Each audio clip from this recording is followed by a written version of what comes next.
Hello, this is a 1975 Porsche 914. I just got this. It is very clean. It is an amazing car.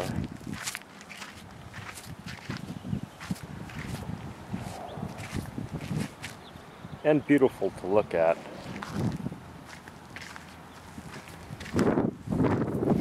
See, here's the Porsche. The engine is, in fact, I'll open it up for you. Show you where the engine. You see dual carbs in it. It's clean.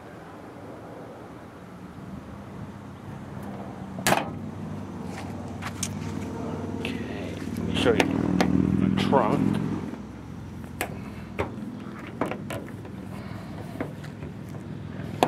Let's see here.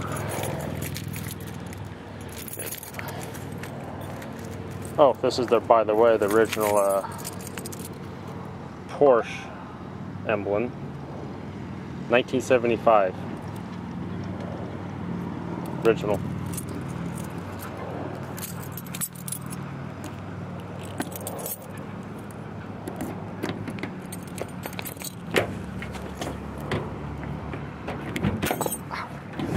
Okay, the battery's been relocated back here.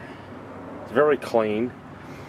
As you can see right here, these little or huge rubber grommets you can see there, that's where the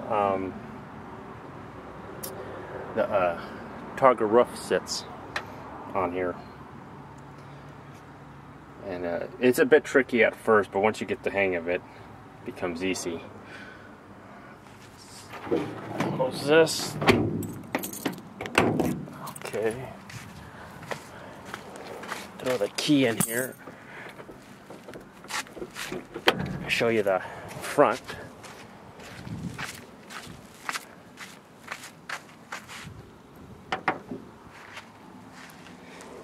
Gas tank.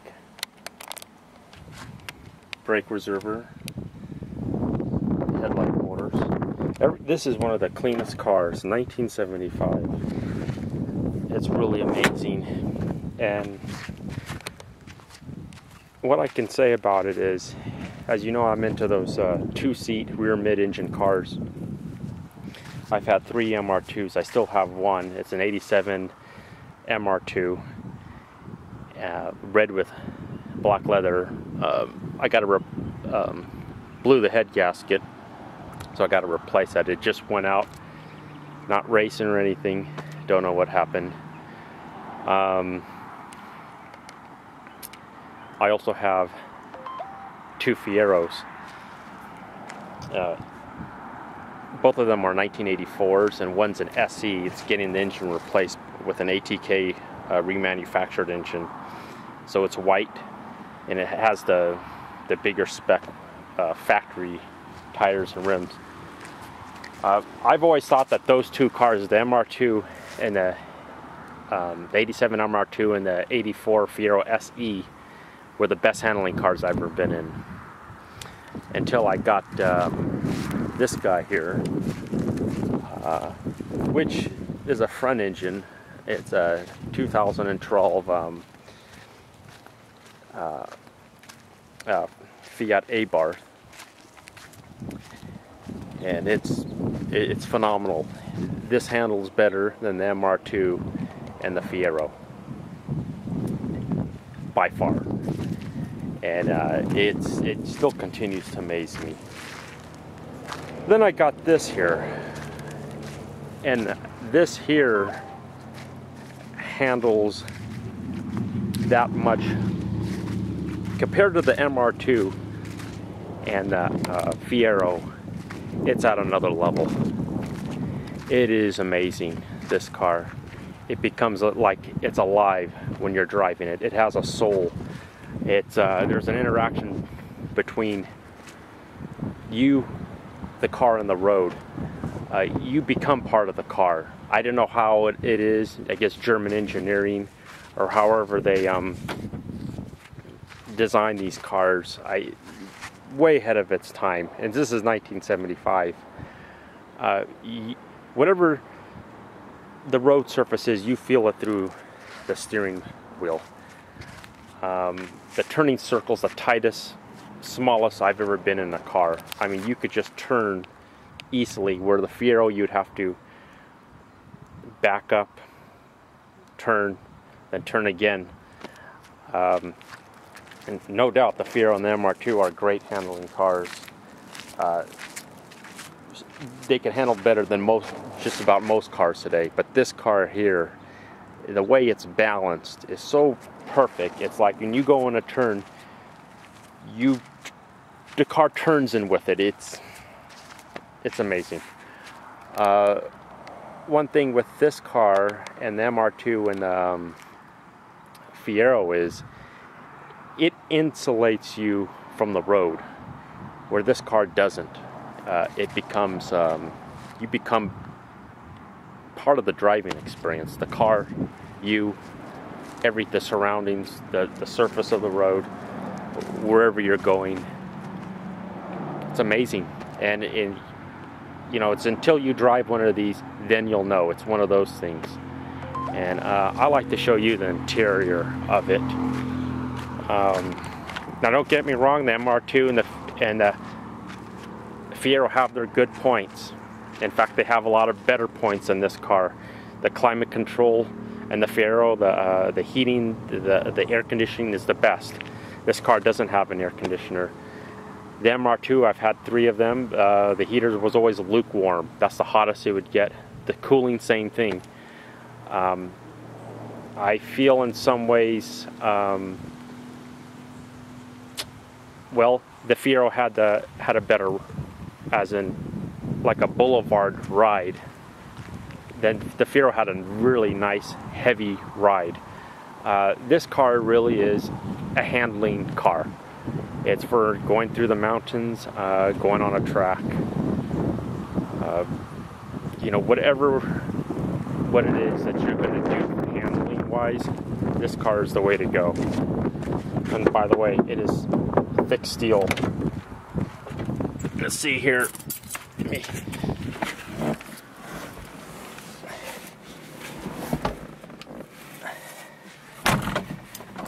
Okay. I'm inside here. Let me put the window down. As you can see, the dash is very straightforward. It's no like today's cars of the fancy curves and coming at you, and the dash is up to here. That just cab forward design, and the windshield is raked. This car is just simplistic. It's bare. It's all you need really in a car. The dash. The dials are right there. It's a flat face, as you can see. RPM gauge, speedometer. It's perfect. And the steering, you look at this. I'm barely moving it, and I'm turning the tires at the same time. Amazing. The Fiero takes some effort. The MR2 is a little bit easier, but I've never felt anything like this. It's better than power steering. Stick shift, everything is to the minimalist. It's simplistic, these cars. I'll turn it on. Let me get the right key in there. Okay.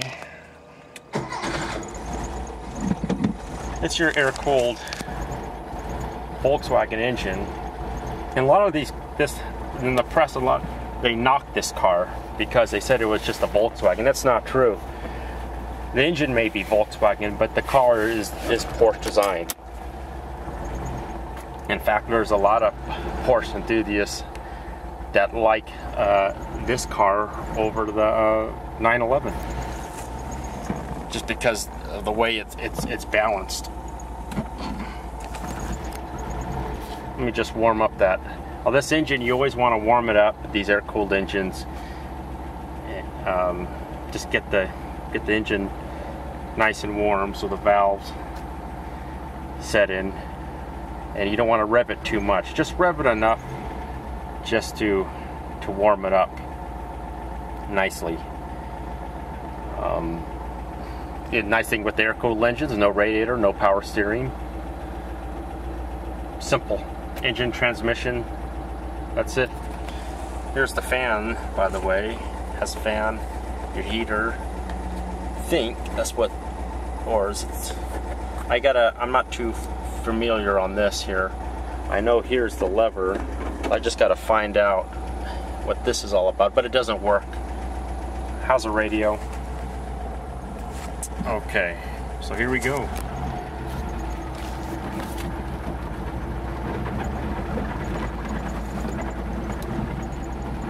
It's a go-kart.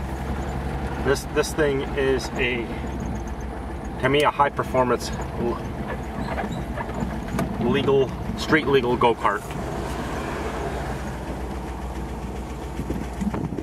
And what a joy it is to drive. It is amazing.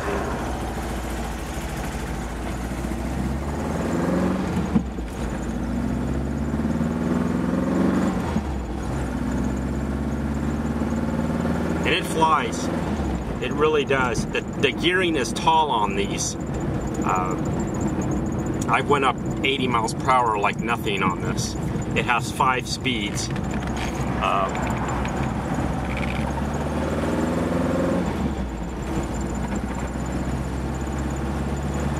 You know, of course, 1975, it is a little primitive. You know, you're going to have a little bit of squeaking, nothing shaking, but you're going to hear the, you know, the slight little teeny rattles. And of course, that Volkswagen, that typical humming B sound of the Volkswagen engine. But that's all right. It's all part of the experience.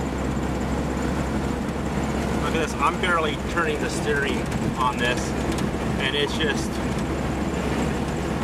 you steer it and it points where you want it to go.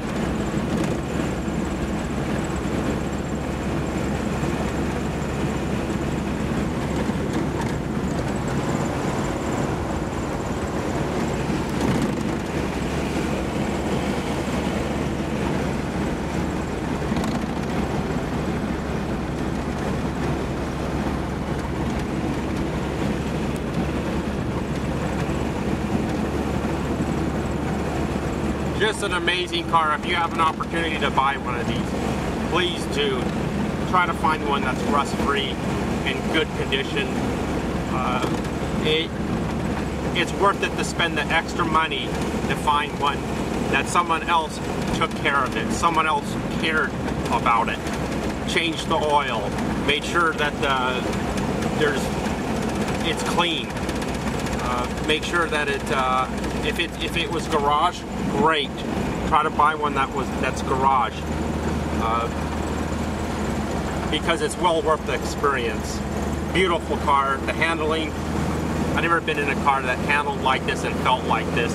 It's quite an experience. It really is.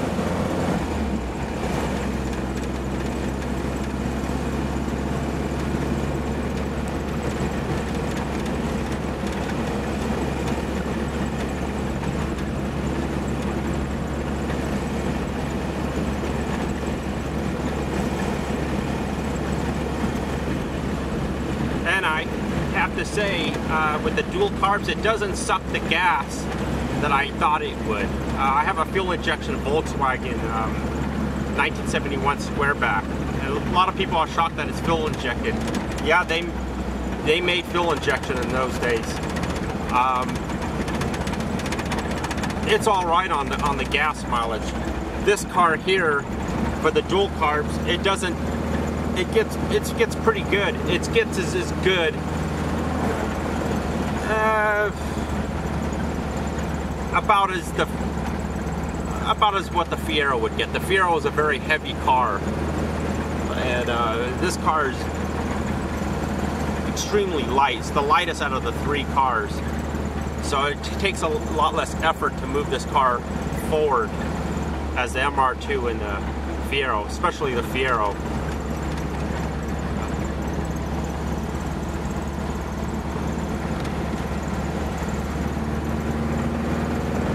Going around the turns is amazing on this. It really is. It feels like when you go around a turn, you feel at 50 miles per hour, it feels like you're going around 30 miles per hour. And I'll show you the turning signal on this. Look at that. Look how tight that is. Okay, and off I go.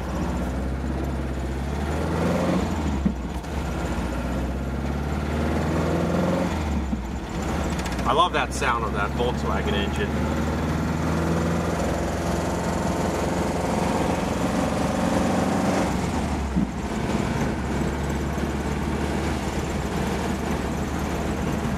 It's such a fun car.